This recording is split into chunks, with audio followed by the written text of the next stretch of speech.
So welcome back. Now I'm going to take you through Distil. So why Distil? So BBC TV show had all the tech, gadgets and technical car talk, but viewership was declining. So they went in to talk to the blokey guys who they were targeting as their target customer. And what they found is actually guys are into their cars, like the camaraderie and the banter that goes with cars more than the tech itself. So what they did is they changed their program, and I guess the rest is history. Top Gear has been one of the world's best-selling TV shows for many years. Another example, so this one comes from Stanford University. They had a number of teams who were briefed to build a better baby incubator. So this brief came from Nepal, and they said, please build us a low-cost incubator for premature babies. So what some of the teams actually did is they went out to Nepal and they went and visited the hospitals. And you know what they saw? They were walking around the hospitals and most of the incubators were empty. And they're like, well, what's going on here? So when they asked the doctors and nurses about why many of the incubators were actually empty, what they found is most of the children, or most of the babies, are born out in the villages. So they went out into the villages and they spoke to one mum who'd had a premature baby, and in talking to her, she shared her experience. She had a premature baby and she went to the village clinic, and the village clinic advised her that she needed to get her baby to the hospital where the incubators were, or the baby wouldn't survive. Now she had no means for transportation, so she had to walk to the nearest city centre where there was an incubator. Now unfortunately the baby died on the journey, it didn't survive. And the thing is with premature babies, they need to be kept really warm, which is one of the jobs of an incubator. So walking from a village to a city, it wasn't warm enough for this baby and it died.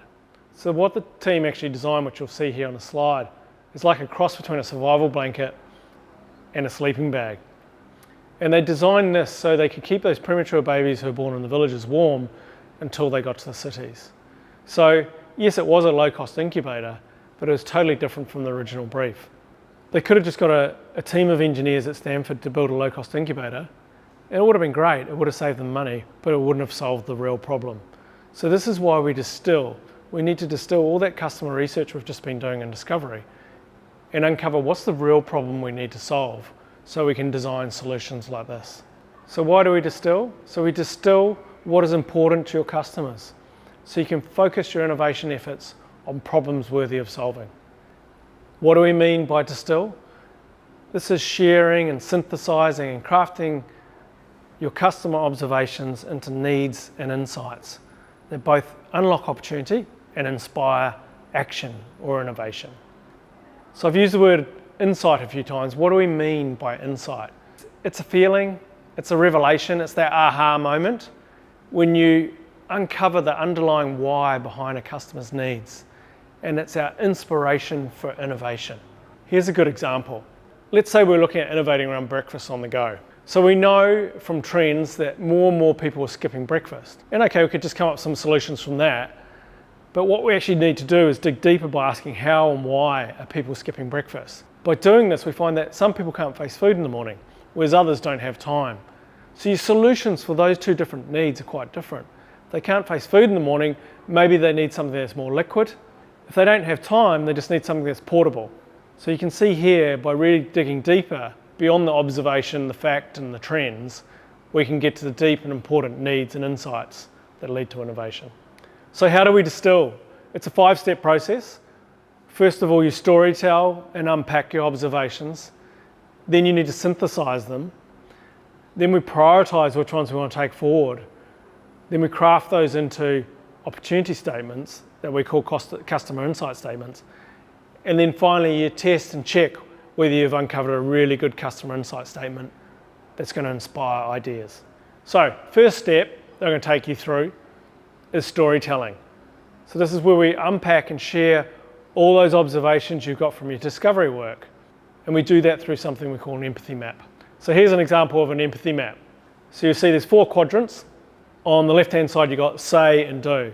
So say is everything that your customer that you interviewed has said about the challenge, including their lifestyle and their habits and their hobbies and things like that. And then do is their actions and behaviours, what they actually do. How do they do flexi working? And then the right-hand side is getting into more the emotions. So what do they think? So their thoughts and beliefs around flexi-working and their life, and their feelings. How do they feel? So how we do this is we unpack using Post-it notes and Sharpies, and you'll see here what we've illustrated is what your empathy map will look like when you've finished this exercise. So what Rob and I are going to do for you is we're going to take you through a demonstration of unpacking our observations from some customer discovery work into the empathy map. Okay, Nathan, what project are we unpacking today? So we're redesigning the cafe experience, and we've been out doing our discovery work. We've been observing, interviewing, and being cafe customers. So give me an example of one of the customers that you spoke to. Excellent. So I went out and spoke to sort of late 30s, as a male. I'd say he's a coffee snob. Okay. He was really into his coffee. Also a cyclist. Right. Often have his coffee after his ride. Sure. Yep. When you say he was a coffee snob, it sounds like the coffee is the most important thing in the cafe experience to him. Is that right? Yeah. Definitely. Cool. So yeah, the coffee's paramount. That? Yes, the coffee's paramount. Perfect. But also, because he's getting a little bit older and he's got kids. Yeah. He said he liked to, still feel young and cool. So it had to be sort of like a good cafe experience. Okay. The environment. The environment's important to him. Yeah. Has to be trendy. Yeah. Yeah. Okay. Yeah. Excellent. And then, what have I said? The coffee's really important. Yeah. So if he has a bad coffee, he's quite disappointed. I mean, you can tell he's actually a bit pissed off. Right. Because he only has one a day. Okay. Like he said, too many, he gets a bit jittery. And it's a bit of a highlight for him. Okay. For the day. So is it fair to say that if the coffee's bad, he'd go as far as taking it back? Yeah. Yeah. Okay. Yep, so that'd be a do. Yeah. He'd take the coffee back, and he probably feels like a highlight. Okay. For him. It was a bit of a escape from, his work and family life. Right. So it's his way of escaping. Yeah. There's a little bit of ritual to it. Yeah. No, I've got that one here. Escape. So it's an escape. We'll put that in as a feeling. And you mentioned that it was a bit of a ritual for him. Yeah, definitely. Yeah, it was actually very much about the ritual. Like he wouldn't, but he could almost drink decaf as long as he still had that experience. Right. Okay. I see what you mean. Yeah. However, he talked about, because he'd often have, this is probably a do. Yeah. He'd often have the coffee after his ride. Okay. So he goes cycling in the morning. Yeah. And then he has his coffee. And so that's probably a do. And the feel is it's like a double whammy, double hit. So he's got the endorphins from the ride, from exercise. Okay. And then the caffeine hit. I see what you mean. Yeah. Yeah. So it's every morning after his cycle. It's part of that ritual, really. Yeah. And you mentioned that there's a double hit that if it gets wrong, or if he gets it right, because he gets the endorphins and the caffeine. Yeah. So totally. Okay, I think we'll put that in as a bit of a feeling as well. Yeah. Do you want me to keep going, or you got questions? I think. Tell me more about how he thinks. So I noticed that we've got stuff in everything, but think there. I mean, what does he think about the coffee experiences? Is it just about the coffee to him? Is he more interested in other parts of it? He's actually interested in the whole process. So he said he'll often, he likes it when you get a chatty barista and he'll talk to the barista about the whole experience from growing the beans. Yeah. Through to, he talked about, they get imported because they're from hotter, well, I think they're from around the equator he talked about. Sure. Ecuador and Brazil and things like that. And then whatever happens next, and then, how they grind them and all that sort of thing. Yeah. So he has an interest in that whole process, start to finish. Totally. Right. Yeah. this might be a bit of a closed or leading question, but why doesn't he have a coffee machine of his own? Good question. And I think it's that, I mean, he did say he's looking at getting one. Okay, so he did talk about that. But it's also the escapism. So he Right. likes going to the cafe as well. Okay. Oops. So I think we've got the feeling of escaping from the. Yes, we've got the feeling there, but I think it's important that we get the fact that he talked about getting a proper coffee machine in there. I said you should always buy the 3M post-its because they stick better. These other ones, they always fall off. We'll assume it's still there. Yeah. Okay, I think that's enough on him. Yeah. Why don't you? Who did you talk to? So I spoke to an international student. Okay. Yep. She was. She? Yeah, she was from China. She was 19 years old. Yep. And to her, the cafe experience was more about connection. She's enjoying her adventures in Australia, but she's missing home a little bit. Yep. And it was about a little bit of connection. She wanted Wi-Fi. Connection with family and friends back home. Yeah. Okay. So she wanted Wi-Fi. Wi-Fi? And I said, why Wi-Fi? And it was about the connection to people back home, about her having an opportunity to connect. I guess we'll put it as a say. Yeah, she said she wanted Wi-Fi, but we dug a little deeper. Yeah. Yep. So what she was interested in was talking to her family and friends overseas. So it's a do. Yeah, absolutely. She's talking to the family overseas. Yeah. And so how would she do that? Oh, sorry. No, that's all right. Usually she would use the Wi-Fi to use FaceTime, to use Zoom. Those were the two main ones that she used. And basically the Wi-Fi was just a facilitator for FaceTime and Zoom. Yeah, okay. What did she look for then in a cafe or? So the environment was kind of important to her. The coffee was secondary. Mm-hmm. The environment was more important to her. It was more important to have a quiet place. A bit different to George that we talked about before. Yes, cyclist. Yeah, absolutely. Yeah. So it was about a quiet place for her, looking for a quiet place. Noise was a problem for her. Yeah, okay. Any other pain points or delight points around the Yeah, she spoke about an awful lot of cafes that would offer free Wi-Fi, but she was saying she needed to make sure it was also strong Wi-Fi because a lot of the cafes during busy times they'd get dropouts where FaceTime and Zoom wouldn't work for her, etc. Yep. Okay. And how long would she stay in the cafes? So she spoke about having a nervousness about staying too long. Okay. She almost felt like she had to buy something every 30 minutes or so, or she felt like she was getting judgy glances from the cafe staff. So she feels she has to buy something every 30 minutes? Yes, yeah. Oh. Okay. What did she, I don't know, I'm just interested in, she's got a laptop or an iPhone there or... Yeah, and she spoke quite a lot about feeling a little bit insecure about that stuff. The way she put it was, all of the pictures I have, all of the videos I have are on my laptop. When I go up to buy another coffee, I'm worried about somebody running away with it, so some sort of security was important to her. Yeah, fair enough. Just catching up before, so coffee has to be good, but it's more about a quiet space. Yes, yeah. Where do you want to put that one? That was, I guess... Yeah, or maybe a think. Think? Yeah, we haven't got many thinks. Okay. Good. I think we're done. I think we're good. We need to work on our thinks, but we'll get there. We will. Okay, so some pro tips that we want to share with you after just demonstrating that experience. One of them is the richest insights tend to come from the think and feel side of the empathy map. Say and do are great leads into think and feel.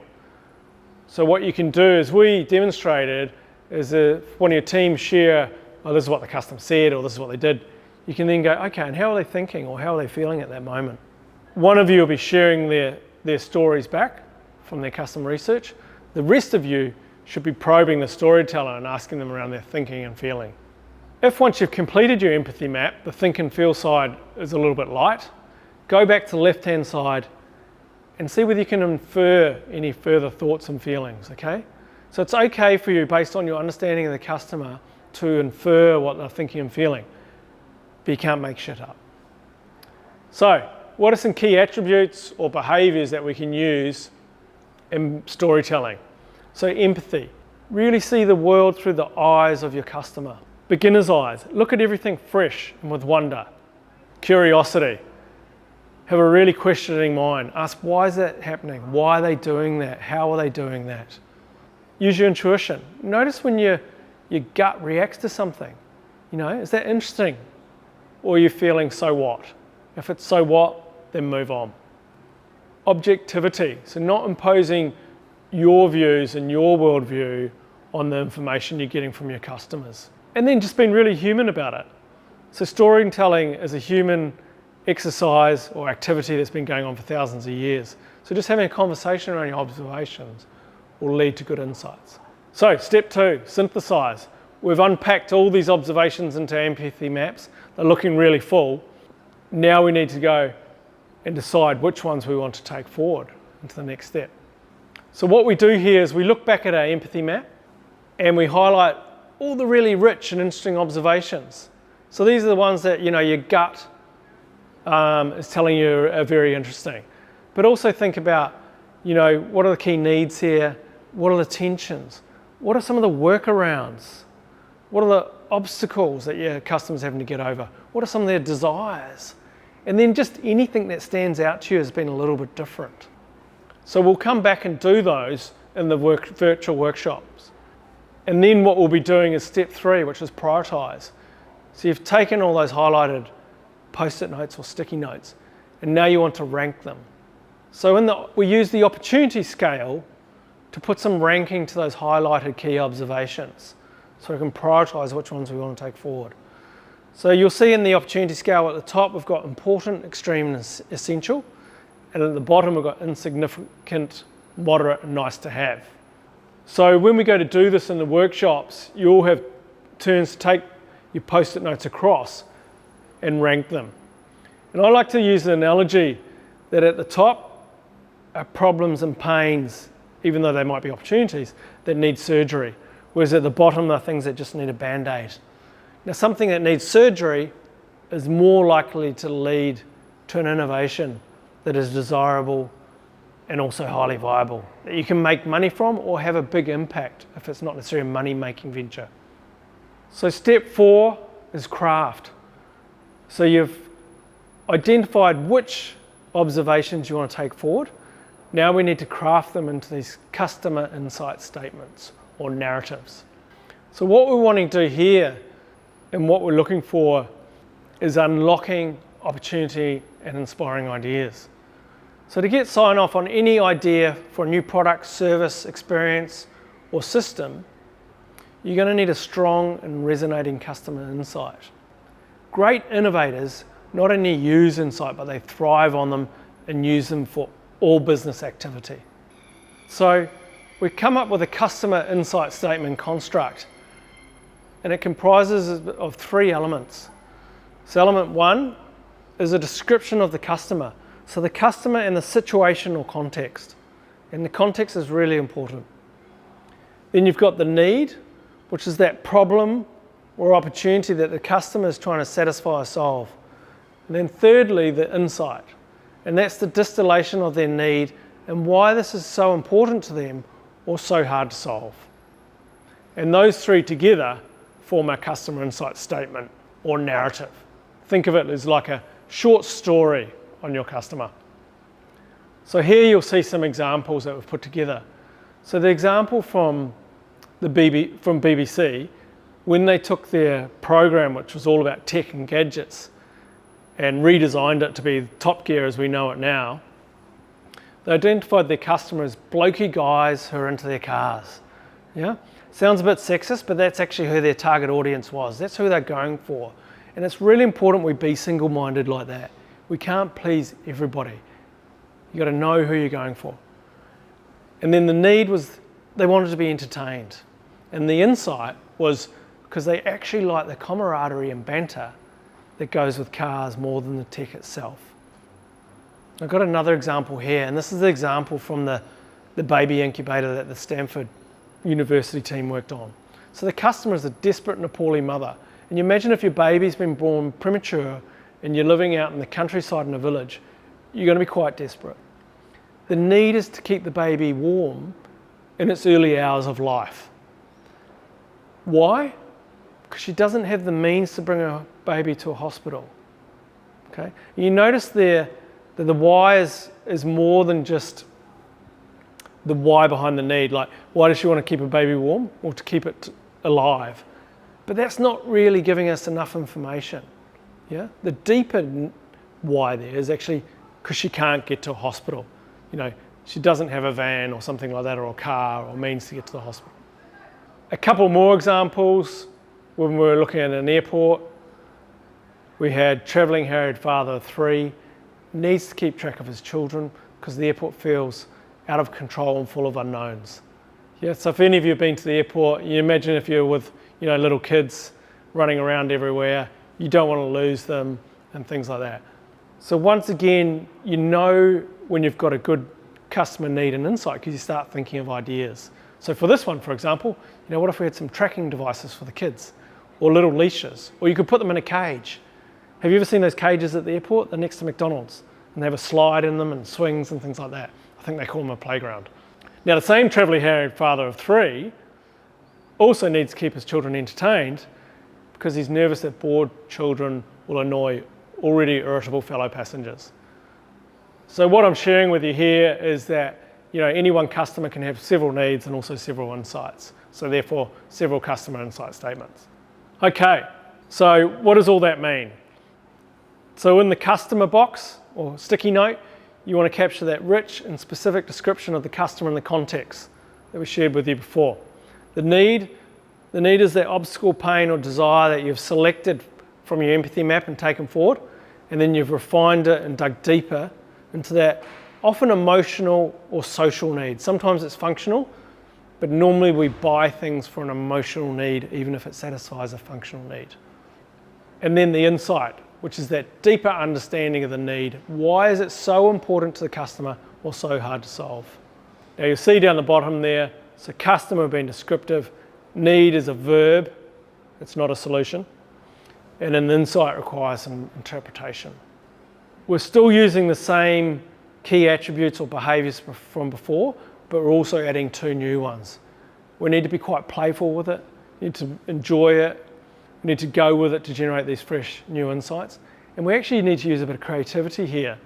So when you're brainstorming these custom insight statements together, you've got to suspend your judgment. You know, I need to listen to what Rob's saying, understand that customer insight statement he's coming up with, so then I can build on it and help him come up with some more and even better ones. So for those of you who like a bit of a process, here are some steps that you can go through to build your customer insight statements. So from your short list of sticky notes, you select the need or pain or gain, whichever it is that you want to work on. First step is to describe the customer with that rich and specific language. Then you want to capture the need. So you push to that emotional driver that's really driving that observation you've identified. And then craft the insight. And the key things here is to make it focus but not too narrow.